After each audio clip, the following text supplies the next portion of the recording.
What's going on, everyone? Loomis here. Welcome to Into the Void for a special episode.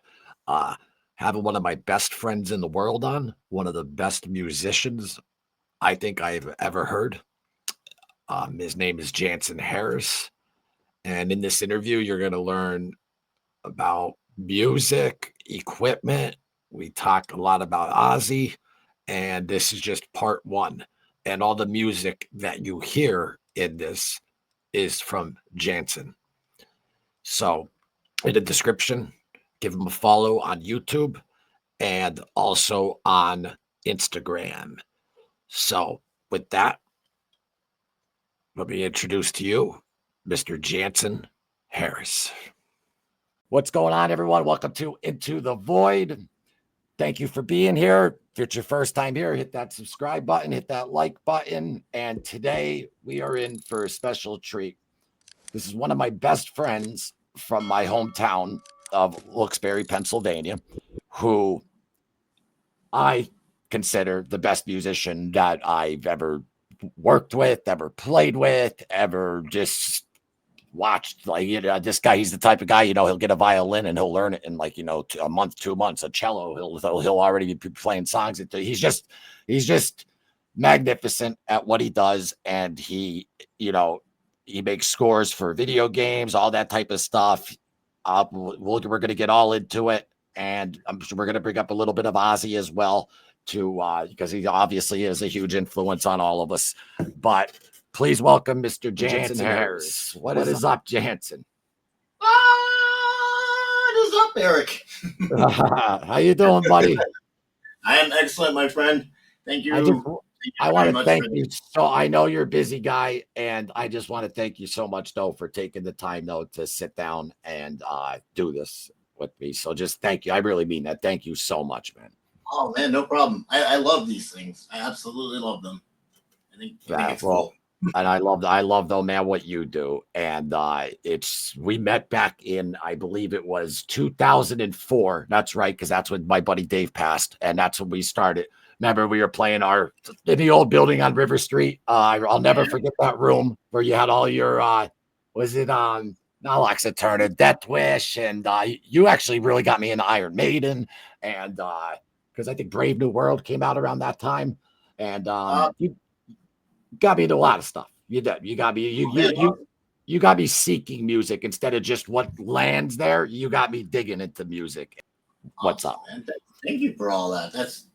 I wasn't fully aware of the influence that I had for that. That's cool. I mean, not to say that having just Ozzy and Sabbath in your corner is a bad thing. I mean, there's quite a lot there. I mean, that's pretty cool.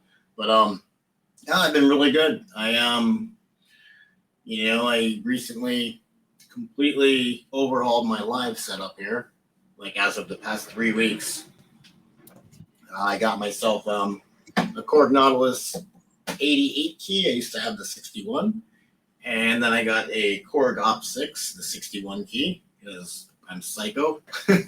And I got the Korg Kronos 3, which literally just came out 2 weeks ago in the United States. Backed the serial number on there. Not that I don't really care about that stuff, but I just happened to notice it when I was registering it. It's 301. So I'm the 300 and one person to get the synthesizer. I'm just it's awesome. Oh, nice. All right. Nice. Very, very early adapter. Yeah, the Korg Kronos is a workstation. It's been around. The first one came out in 2011, and it's just world renowned. It's like the top of the top, for the most part for me. But it does a million awesome things, and yeah, I'm a workstation kind of synth player guy. Some people would rather 20 synths around them. I kind of want it all into one, and then work from that ecosystem. For me, it's a little bit more efficient that way. Well, I should let the people know too, and maybe I don't know if you'll agree to this, because I know, well, it's hard to agree to it on yourself, but you're also like one of the best guitar players like that I've heard.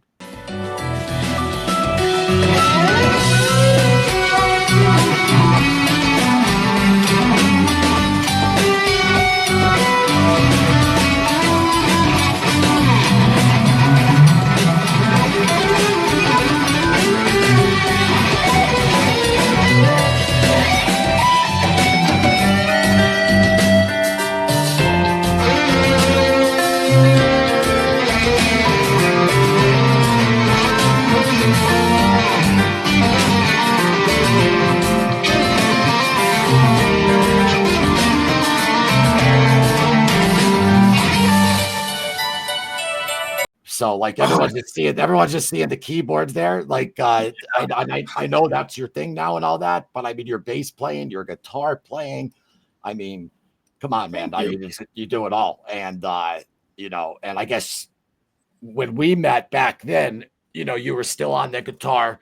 And then when did your real love? I know you probably always loved the sound of keys, obviously, but like when Oh was yeah. it when you were like, I really just want to just do keys? The guitar thing was always. I still love guitar. I play it when I have to these days.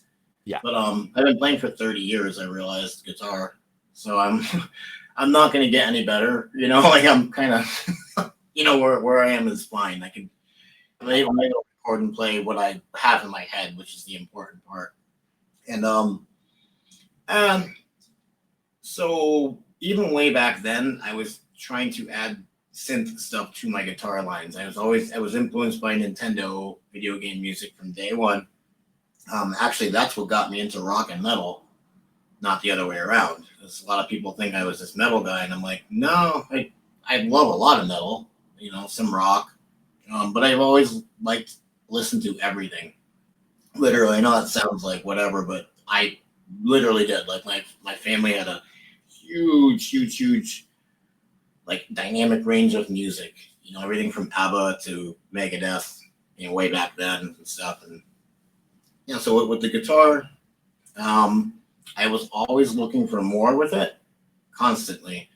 And I guess just I had a synth years ago. I never really played it. I used it for background and stuff like that. But I didn't get serious about it until 2013. I literally, I was in the band Sucker with my friend Candy V, and I was playing guitar for that. And I was just I got sick of myself on guitar, like legit sick of myself. Like I didn't mind hearing other people at all. I was like, oh, cool, I got sick of my own playing. And I don't know. I already had keyboards, and I already loved them. I listened to mainly video game music, and I was actually trying to do composing back then, but I didn't know a damn thing about how it even begin to even start. But so I went through so many synths. I've gone through so much equipment. If I could show people like my Reverb and Sweetwater list, like I could have bought easily a house, and probably 3 cars. All the I money mean, I've spent. even everything that I've seen from you, from on Brown Street over to on River Street, everywhere where you live, on down Cary, everything, you always, you definitely could have bought a house. Yeah. Easily, yeah. And Easy. I'm okay with that. That's your passion, man. That's great. Yeah, it went from passion to full-time job, which the irony of working in it now is how much less I buy. Because I realized, well, I made all this money off of what I already have. And I've always known that. But we live in an area that doesn't exactly have accessibility to a lot of these instruments, so you kind of have to buy them to try them. And a lot of times that's what I would do. I'd buy them, save up, buy it. I would like it. I can honestly say I don't think I've ever had a purchase I regretted. And that sounds very, like I said, if you knew how much you do know how much I got, but like if you knew the exact number, I never bought something that was like, oh, this sucks. I usually buy it and I'm like, okay, I want to try the other thing to see if that works with me, with my workflow a little bit better.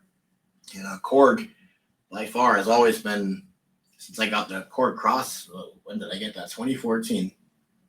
Yeah, since then I've been a Korg, as they say, a Korg fanboy. Korg I'm proud of connoisseur, that. that's it. Yeah, no shame there. I love their ecosystem. I love the sounds. I love, for me, how I play, how I work. It's just I just love it, man. Like it's just like I don't know. So Are you on weighted keys there? Are they weighted? The bottom is yes. Yeah, Got and it. it's actual proper piano weight. Yeah. Got it. So the Nautilus and the Kronos actually share the same engines. This is a much more updated, version and stuff. But the Nautilus only came out in 2021, so this is not old at all. And this is like a stripped down version. It has less controls, physical controls, and all that. And I got the Kronos because I wanted to be ahead, or of the technology. Not that everything new, you have to get everything new all the time. But I already had a Kronos years ago, the older one, so I knew I loved it. And I was also trying to downsize my live setup because I had 7 synths, like 7 of them, and I'm like, Yeah. there's no way I don't want to. I don't have a road crew. You know what I mean? It's Yeah, just yeah, my 2 arms. So, and I wanted variety, and I tried everything out, and they were all chord synths. They're amazing, but all of those can be done in here. That's it. Yeah. So over time, as you were purchasing all these instruments and stuff and trying them out and all that, obviously over time we learned more. And then you just figured out though that you could get everything, maybe less is more. You don't need 24 around you. Yeah. I've always I've always known that. I like experimenting. I love trying new instruments and stuff like that. Yeah. Even if sometimes I buy something knowing I'm going to sell it in a month. I just want to try it out, see how it works in my workflow, see if it inspires me. Because at the end of the day, that's what these are. These are tools to inspire you to, make a song or whatever. And to me, there's really no price on that. And I know that sounds like a first world thing, but there's no price on something you love. So it's not a first world thing. It's a human thing. So I'll work, a year to pay for something. Luckily, I have pretty much, one job and then one job that has about 10 jobs in there. But either way, combine those incomes and I'm able to live comfortably with quite a little bit of sacrifice, but nothing, I'm not starving ever, Sacrifice. Well, listen, you have a sacrifice. Listen, I don't know a harder worker, than you. Like you're the real deal. You're doing this, probably over 12 hours a day at times, on days that you could do it. But you were 20. consistent over the years. You see people come, go, you see people start playing, come and go. You were always just boom, consistent. You're not going anywhere. This is what you do. This is what you love. And it's a beautiful thing though, that you made your passion into something though, that you could actually make your profession. And, that's just incredible, man. I couldn't be more happy for you. It's more deserving for you. You really do work incredibly hard, man. And I'm not just your ass. I see it. Thank you. And I like what you said about the new instruments. David Gilmour mentioned something from Pink Floyd. He said every time he got a new guitar, it brought out a new song. Every time I got like when I opened up a new keyboard and I just started playing, something about a new instrument, something comes out of you. I can't explain it. You know what I mean? It's a dopamine hit. Yeah. That's all it is. It's a dopamine hit. And you already have that in you. This is what I've learned 10 years ago. That's already in there. You just have to exercise that muscle. Like any muscle you have on your arm, your leg, you have to exercise it for it to work more efficiently. And so, if you're someone who casually makes music, then no, you don't have to play every day for 6 or 7 hours, But if you're someone who's really wants to go like a little further with it, perhaps make it your profession, then there are no shortcuts. There are I see so many YouTube videos of learn how to do this in 2 days, and I'm just like, wow, can you learn anything valuable, to bring value to your life in 2 days? I love that you said that. I love that you said that because I see the same I see the same videos all the time. And and when I see 2 days, it aggravates me because I remember how long, if I had to just learn a certain scale or whatever, to get it exact, learn this in 2 days, but is it actually in time? Does it line up with the metronome in time or whatever? Or are they just playing the notes in 2 days or whatever? So it just aggravates me because it's very time consuming. If you could add up the hours that you actually put in. But let me ask you this. Do you believe that everyone out there could play music? Yeah. You don't think that you don't think that there's any talent though at all? Because I seen you, man, buy a violin and start playing. No. The reason why I'm able to pick up instruments a little bit easier now is because I've been playing so long. It's practice. It's all. I heard this argument a while ago, and I was like, as someone who's been playing 30 years and plays multiple instruments, it literally comes to you once you start playing guitar, you understand the fundamentals of other instruments. Because I know too many guitar players that say they can play bass, and I'm like, no, you're you're playing bass like a guitar, and I don't mean that like as a broad term. I mean like there's fundamentals to bass that aren't in guitar and vice versa.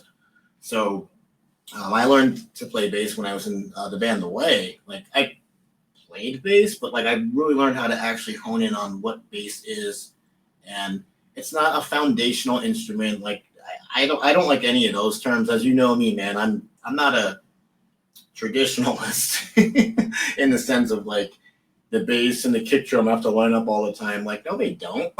You do whatever you want, and creativity has no limits. So No when you rules. start, Yeah. if you want to do that, follow the kick drum. By all means, do it, but don't say you have to.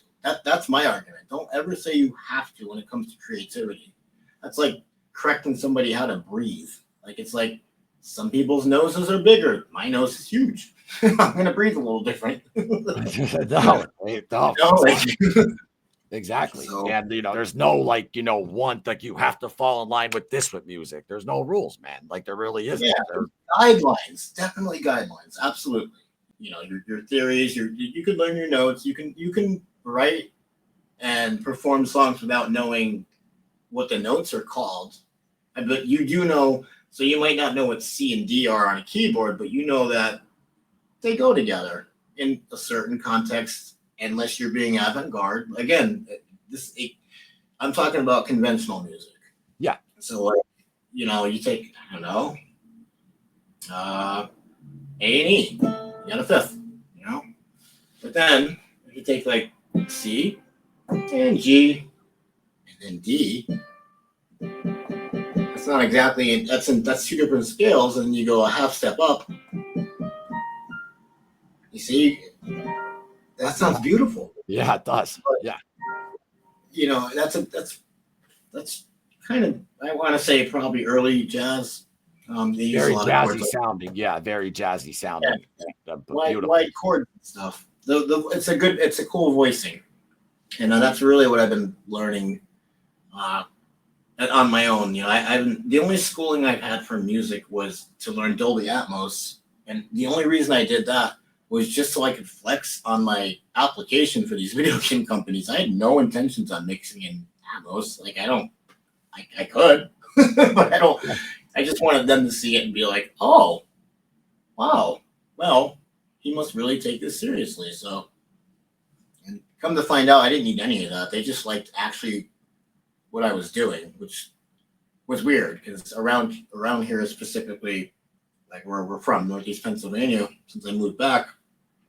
Not even since I moved back. No one's ever really. I really got to be careful how I word this, not because I'm afraid, but because I don't want to come.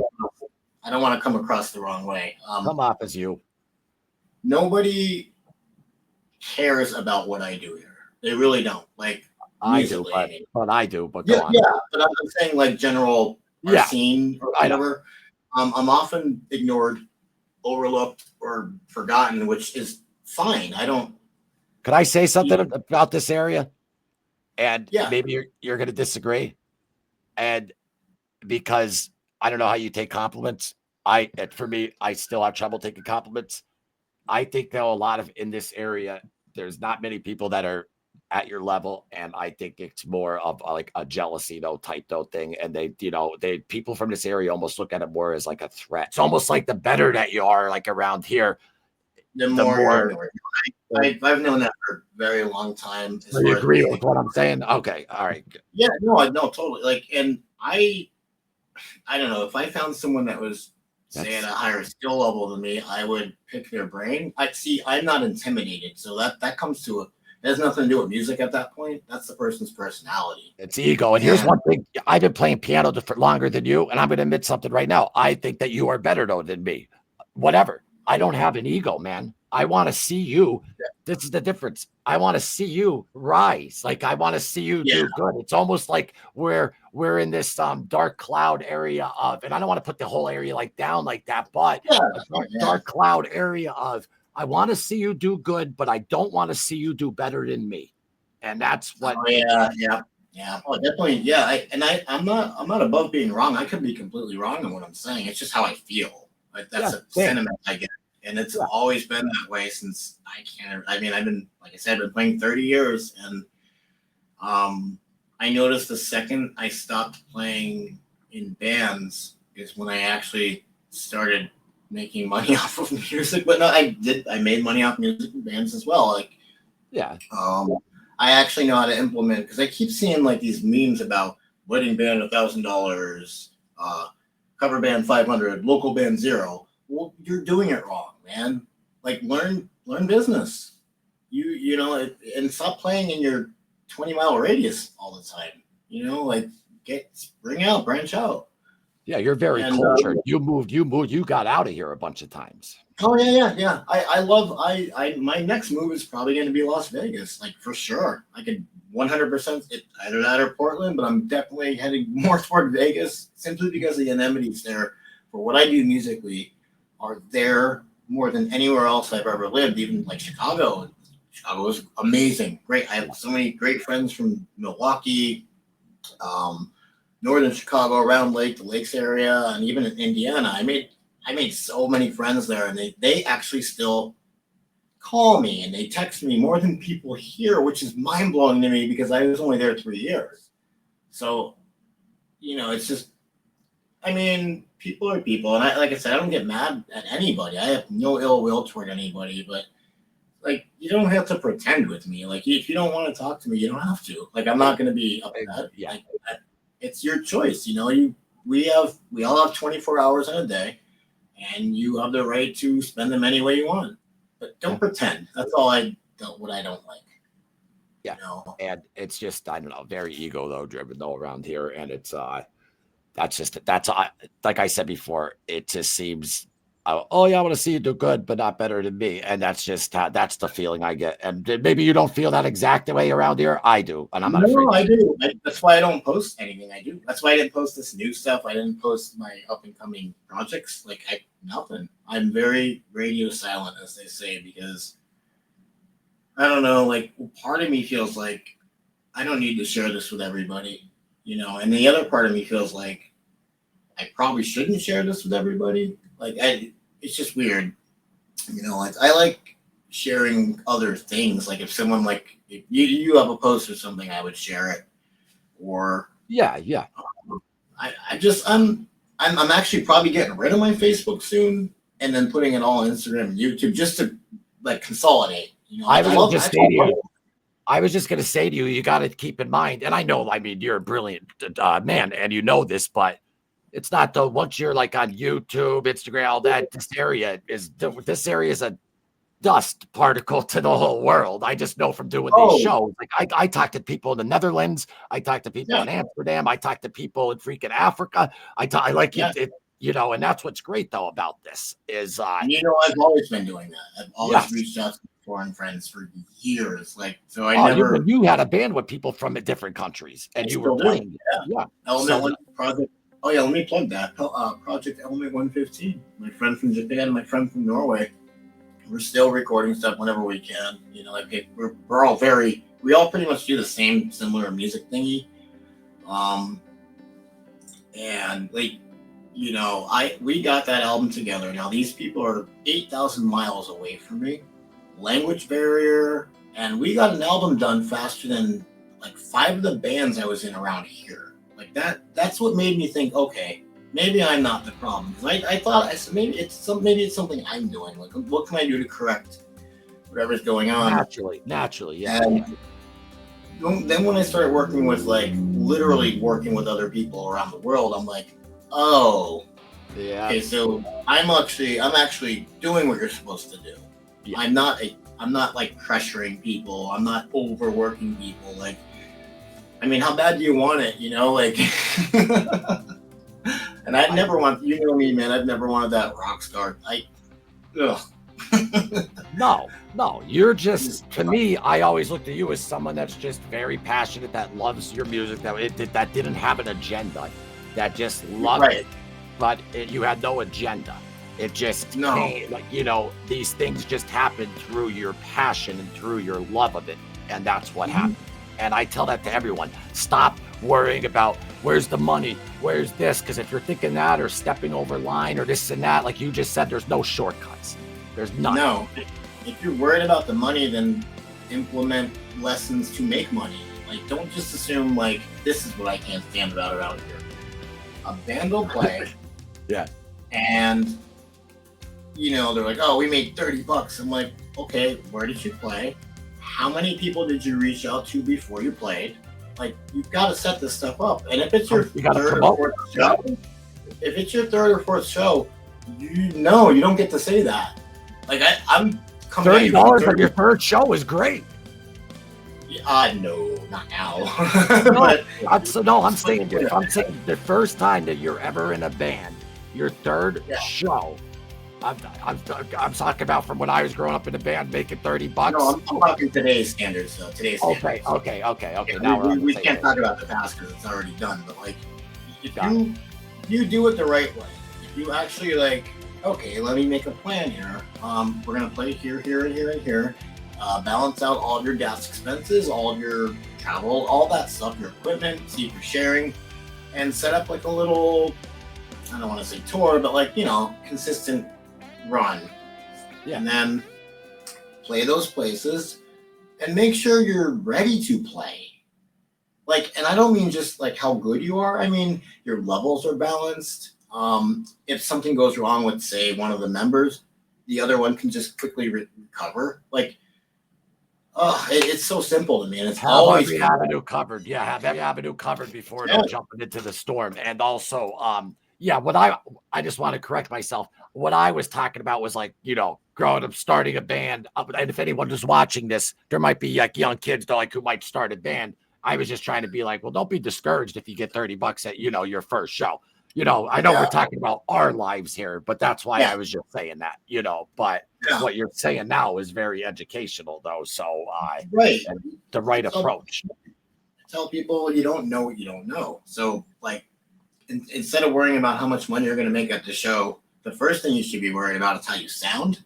Yeah. How professional you are, like your load in, you're like, all these things really, really matter, and they will welcome you back. Like, you know, like, I feel like I have a lot of friends around here, music friends. I like to think I do. I mean, I don't know how they feel about me ultimately, like, you know, but like, as far as my part, I like a lot of people around here. Like, even like some of the bands, like, so I don't listen to that kind of music so much that they're doing, but I will support them. You know, I'll cheer them on because they're going for it. But then there's other ones who are just phoning it in.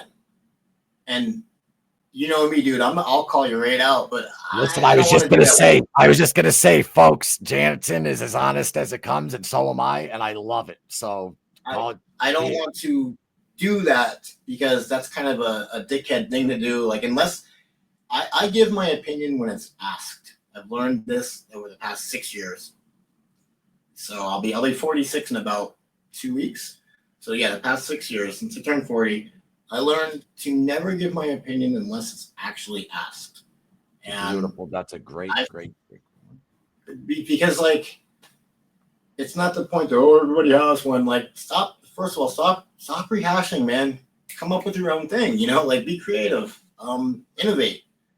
Don't reciprocate. Don't reciprocate. Innovate. Don't repeat. But and it's actually quite easy. It is easy to make money off of music. You just have to know how to do it.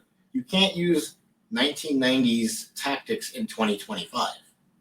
Exactly. The same way you couldn't use 60s tactics in the 80s. It's a different, as it should be, it's a different arena. And that's a good thing. It's a good thing. And, you know, and there's people worried about AI.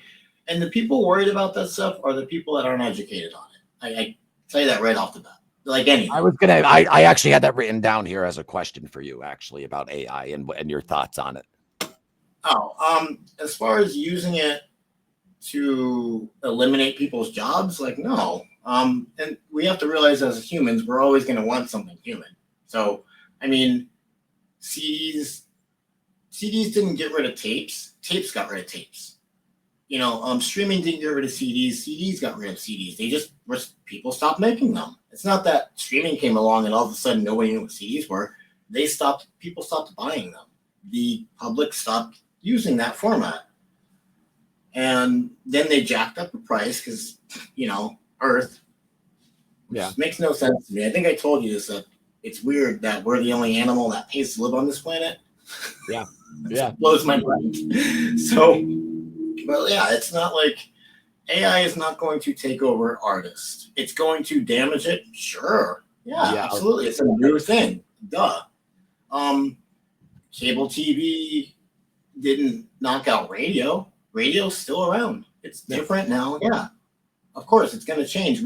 Why? I don't know why people want to hold on to, like, from the time they were born until they're about 14, and after 14 years old, it's like, oh, back in my day, like, no, dude, no. Things change, things evolve, and I'm glad they do.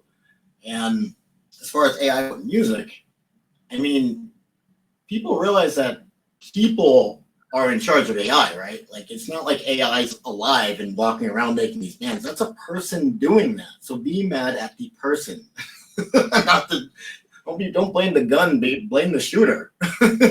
Thank you for saying that. Thank you, because at first, I'm going to be honest with you. At first, I was like, wait, what's he saying? And then boom, right when you just said that at the end there. Exactly. Because what I was going to say to you is all those hours that you put in, all those hours, that I put in, trying to learn what I can learn. And then, when someone comes in and just, hits up some AI stuff, does that frustrate you, a little bit, though? I mean, even like there's artists out there now that are like being like known, and like their AI art is on display, where there's actual like painters that are.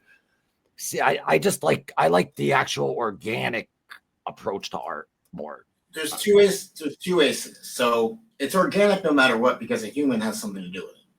No matter what, a human being has made it. You know what I mean. But to play devil's advocate. So if you're scared of AI, up your game. Find a new way to do things. Don't lie down and take it. Like, fight. I don't know. I don't understand people being afraid of it, especially the music side. I mean, it sounds awful. Like, worse than what humans have been making. And for people to complain about the AI making music, the humans aren't doing any better. Have you heard music in the past 30 years? Like, actual mainstream? Like, and AI has been incorporated for way longer than the past 2 years. Again, this comes from people not educating themselves, not actually doing research, and they're Googling a headline. Like, or talk to people who actually work in the industry, not your friend, not your friend's aunt, you know what I mean? Not your friend's friend that knows a guy that once played for this band. Go direct to the source if you're so concerned about it. I personally don't see it as a threat at all, because it's not, because it's terrible. You've seen AI art, you've heard AI music. We all know it. It's almost a joke at this point. Yes. So now I do see the artist side of it, like the photography side. But then again, these companies would rip the artists off anyway.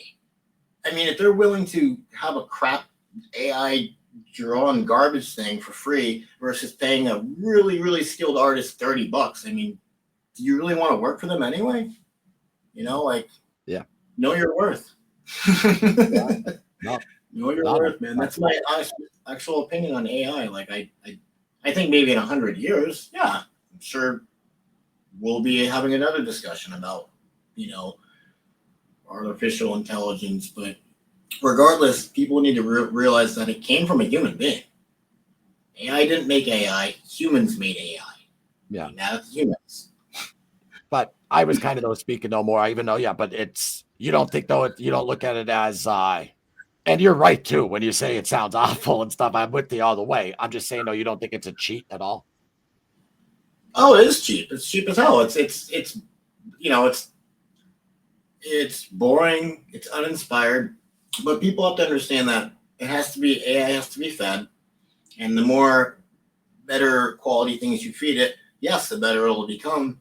So that's just going to be another version of something. So who cares? Like, whether I'm doing this or I make a prompt doing that, I still did it. It's still a human being involved. Now, when you have to worry is when the AI can tell other AI. That's when you have to worry. We're nowhere near that. I'm telling you right now, working in that industry, we are nowhere near that. Not even close. We're as close to that as the 1850s being close to the nuclear bomb. You know what I mean? Like, no, not even close. I got you. But there's still, and I have to bring up, I mean, obviously, with Ozzy and Sabbath, if you listen to their first album, though, with what they use at the 8-track, why does it still sound incredible and why is it timeless? Well, that's people saying that. I believe it is. I think the album sounds incredible. Because it when you say it's timeless, that's how you feel. As far as audio wise, like scientifically audio, sounds like something in the 70s. It's not good or bad, it's perspective. If you think it's good, it's good. If you think it's bad, it's bad. If you're comparing it to today, it's a bit unfair, for one, because it's recording is way more accessible today, and you can get like, I don't want to say a better sound, but you can get more fidelity. Yeah. I guess the question I'm asking here is, do you need incredible equipment to make an incredible album? Because people in the past proved that you don't. No, but those people in the past were using what was number one technology at the time. So I'm doing the same thing right now. I'm using number one 2025 technology. Sabbath used number one technology in 1970. It's the same thing. It's just today's technology is more advanced. They weren't recording that on some busted Fossick 4-track like I did. They did. Their first album, they did. Their first album, they did. It was, but it was in a studio. It wasn't a regular 4-track like a Fossick. I know exactly what they used. They had the Neve console. They had things that were top of the line for that time. Got it. It makes sense though there too, though, with it is perspective though, because I love and I buy like you were just talking about tapes, CDs, and all that, and I love streaming. Don't get me wrong, and we can just look up anything and it's great. But I love buying vinyl and just like that vinyl scratch sound and that old sound, just because I love that. I understand what you're saying. That doesn't mean though that it's better. It's subjective. It's perspective. Art is subjective. I just love though that old though like recording sound. That's just me though. That's just me. Yeah. So as an audio engineer, I'll tell you this: just low pass all of your albums. That's all it is. That's all you're hearing. And when people tell me about that vinyl, I'm like, get a low pass filter and just bump it back about 20K. There you go. That's the warmth that people talk about. Like I understand, like I get it, but as you know, when you're younger, your brain's more susceptible, it absorbs more. Yeah. So when you hear things at that age versus when you're older, you have a much more of a broader spectrum to compare. So when you start comparing, you start thinking one's better than the other, when in fact they're both actually the same. It's your perspective of what you think's better than the other. A beautiful answer, man. Beautiful answer. And that's one thing about me, man. And not a lot in this area though. Like I'll always admit, like, I'm not someone that's always trying to be right. Like I learned from you all the time. And what you just said there, you're exactly right. Like before this interview, I was like, oh man, I think it was better, blah, blah, but no, wait, it's subjective. It's your perspective. And you can't argue that. You can't. I mean, unless you have a big ego and I'd be like, no, Jänson, blah, blah, blah, you're wrong. But no, you can't argue with what you just said. It's not an argument. That's why when I tell people things like about audio, and I ask them, I'm like, okay, well, how much do you know about audio before we have a discussion? Because if you don't know anything, I'm not going to have the conversation. It's like an adult arguing with a 4-year-old. There's no conversation. You don't know. You don't have enough information to argue or debate. So it's but what I like about you though, man, is that you are humble though. There's many times when I came over and me, I'm more like I know my instrument, but like I don't know, like a lot more about equipment and about like all the stuff that's behind it, all that type of stuff. And you're always humble. If I'm like, Jänson, could you show me like something? Yeah, of course. Blah blah blah. You know what I mean? Like you're always willing to show it and just not be standoffish. And you're just, for as good as you are, it's just great to see how humble though that you still are. And you're willing though to, I guarantee if I was in that room with you right now and I just said, Jänson, I don't know like some of this stuff. Could you help me out and show me? You would show me. You know what I mean? Yeah. I believe in. I mean, I wish I had that. So I don't pretend to know. If I don't know something, I'm going to say it. I don't. I'm not in a yeah, competition with anybody. Okay. right. Yeah, yeah. So if I you never. know more than me, I am going to ask you and accept that Yeah, and just get rid yeah, of my ego and be like, let Jänson teach you something because it's only going to help you get better. You know what I yeah. mean? Right. So, That's my like. Whenever I'm around someone that's more skilled than me with anything, I listen. I'm like, oh, how do you do this? Like I never see. I don't have that way of thinking where I'm in competition or where I feel yes. like I think I was telling you this. It's okay to be wrong, but it's Yeah. not okay to not learn from your mistake.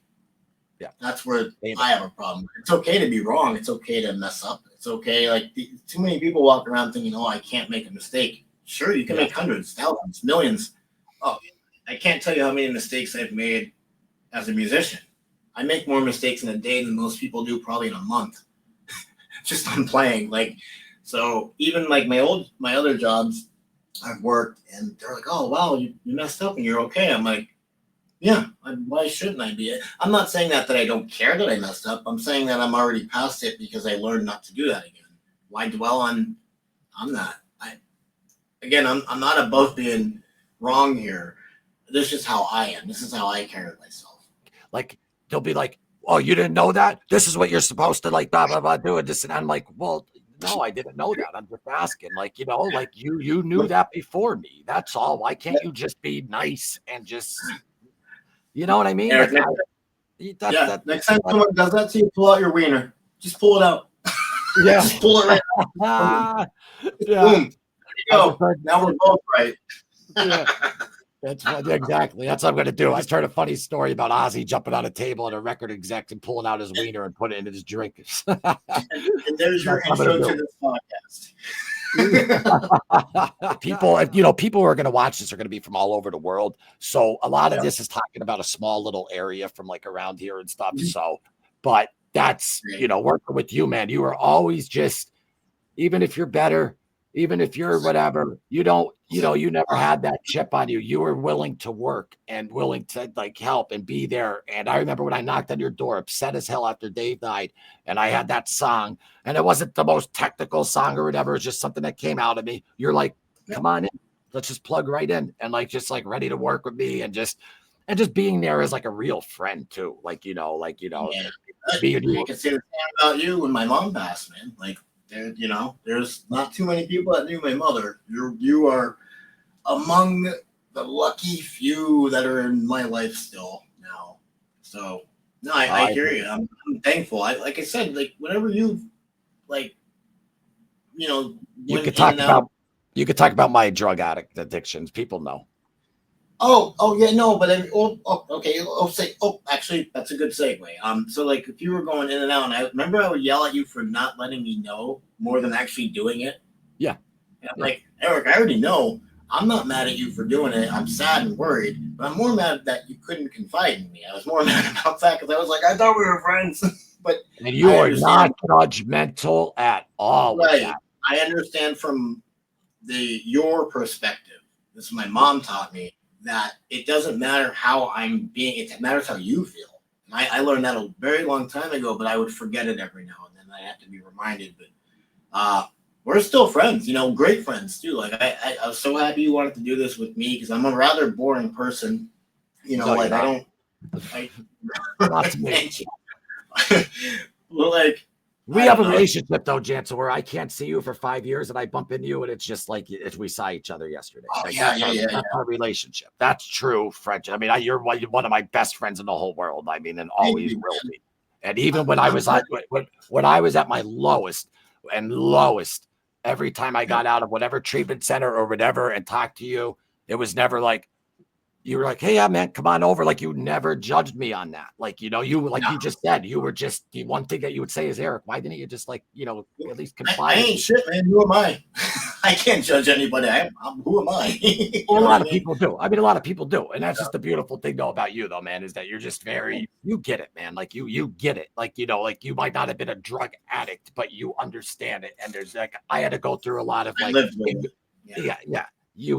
Well, that's I was almost the the other same. side. That's almost the I was same, buddy. I was the receiving end, and you were the opposite side. So we both have the perspective of the whole picture. So And that this is why receiving end though is just to educate you just as much as being on, oh when yeah, oh it comes to yes, that, because absolutely. the hurt that you do to the people around you and what they see, I mean, yeah, I get it. And I want to go back to your mother though. And I Yeah, always say this. This is the woman, even though me and Jänson are hitting these vapes now. This is the last thing I got to quit, by the way, after all the drugs and alcohol I put through my body. But um, your mother, I remember, taught me, or just, one cigarette she could make last for a week. And this is back in there, the day. that's her. There she is. There she is, man. Yeah. She And, looked like and I got to meet her, man. And, you know, I'll always remember the cigarette trick.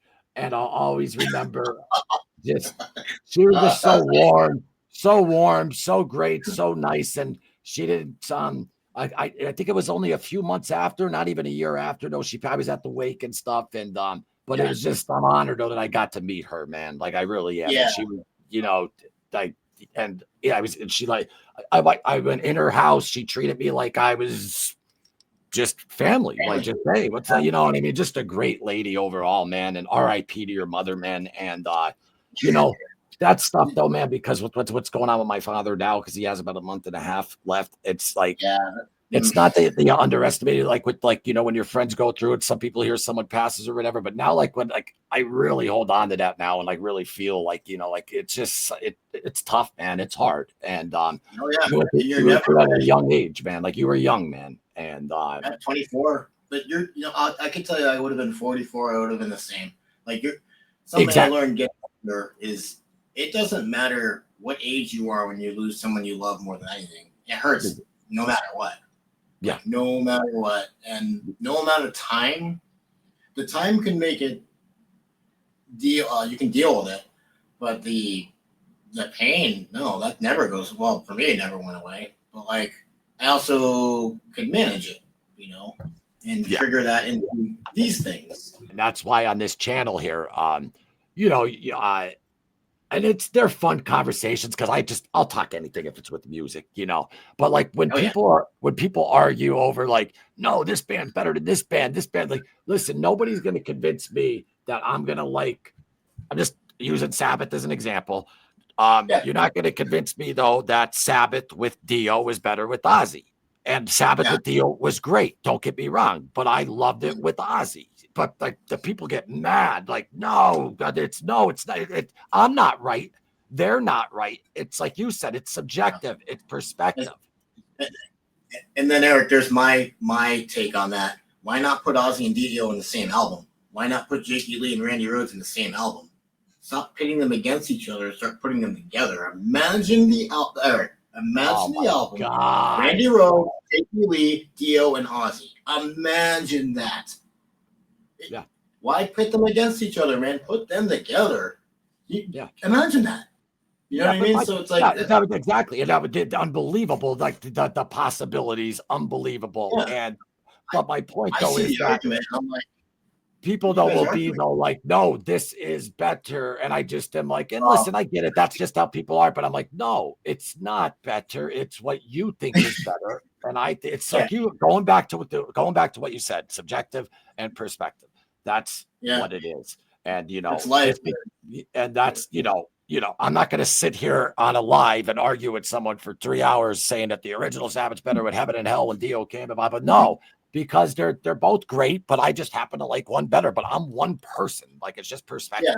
That's it. And that's the beauty. That's the beauty of having two Black Sabbaths, right? You could have varying opinions, but everyone's still happy with it. Ozzy getting fired from Sabbath, that helped him, at that time. And Yeah, then look yeah, what he did solo. And then we got to hear Randy, even though Randy was a quiet right before that. But then no, he yeah. went with Ozzy. And then Jake came along, who, I mean, I'm sorry, but he needs more credit. Jakey Oh, Lee. he's my favorite. He's my Very, favorite Aussie guitarist, hands you down. want to talk about a man's man too, and so humble. Someone came up Yeah, to him at the Back to Beginning show, and we're like, it was just a random fan.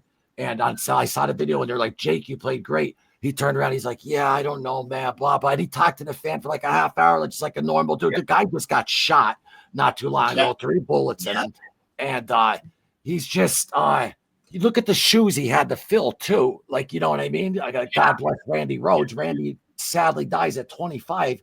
And then, you know, you bring Jake in, and I'm sorry, buddy, but Killer of Giants is one of my favorite like Ozzy songs all time. Like, it's just unbelievable, like the work though that man has done. And I just think that people should be less battling who's better than this, who's better than that. Just enjoy it all. It's perspective. Or put them together. The only thing with I like Jake more than any Ozzy guitar player, but Randy always pulls me back with the song SATO. Yeah, Absolutely love that song, and so I'm always like, but I prefer Jake's writing style. I think I was telling you this because like when I think of Randy Rhoads, it's like I'm almost a copy. Like we were both playing the Dorian mode a lot and like classical. yeah. That's why I love it. I also have like my death metal roots and my thrash metal and my grindcore, so I put all that in there. But Jake showed me new stuff. I didn't hear guitar players like that at the time. I have heard Randy Rhoads, all the Ingves, all that stuff I've heard, and I listened to classical music because Castlevania video game music was there you go. Pretty much there you go. Bach and Giovanni, who was before Bach. People don't know that, but he inspired Bach. But anyway, like, so that was my bedroom, I call it. Jakey Lee was like the house next door. Like, oh, I've never been here before. That's a great analogy. Yeah, it's a great analogy. And I not to cut you out, but and it doesn't mean though, and you won't take offense to this. It doesn't mean though that you're right. It's perspective. I like Randy's playing better because I just can't get out of that. I love classical, but it's just perspective. But Jake, you are right though. Jake did classical too. He did other styles. Oh, absolutely. With Killer of Giants. I mean, just like that whole intro. Like it's unbelievable. Bark at the Moon. It's unbelievable. But the way though that he was like strumming his tone too, like I loved his tone. It had like that buzzy type, like I can't put it to words. The whammy bar, which I admire because I always needed a whammy bar. I was like, I do not want to play a guitar without a Floyd Rose. Like I was like refusing at the time. I'm like, no, and it's funny because I barely used it, but I just liked it being there. I barely used it. Going back though to Jake and Randy, and then you could go up to then Zach and Gus G, and there was John Holmes and them were in there in between, but that kind of like is what kept though Ozzy going, because think about it though, and I'm not saying Randy's death was like what kept it going, but like he thought that was the end. But think about that time when Jake came. It just was the sound of that time. It was just like it was all like meant to be type thing. And then like after Jake then left. And for the Ultimate Sin was his last album. And then you had No Rest for the Wicked. Then you had the Zakk Wylde, though, era with Ozzy, which a lot of people love. And, I just think having those different players were for the times. Like, like during the time when Randy was with them in 80 and 81. And then when Jake came, the late 80s with that sound, it just fit. It just, evolution, evolving. Just want to touch on, it's not done though with all though yet though. What'd you think about though the Ozman passing? So, I'm not the biggest rock guy. I guess nobody that's watching this would know that. I love a lot of rock. Yes. Generally, I'm not like that's the last thing I reach for. I'm not a Zeppelin dude. I'm not a Floyd. Like I've never had been. Guns N' Roses, Motley Crue. Just I never liked really any of those bands. Ozzy is the reason why I even say the word rock. So in passing, was like, it was like losing a friend. It was weird. It's weird to say that. Some people are like, oh, I don't do the celebrity thing. We all do. Come on. So Ozzy has been in my entire life on Earth. Yeah. Ozzy always he was that always constant. He was that constant. Yeah. Now he's not there.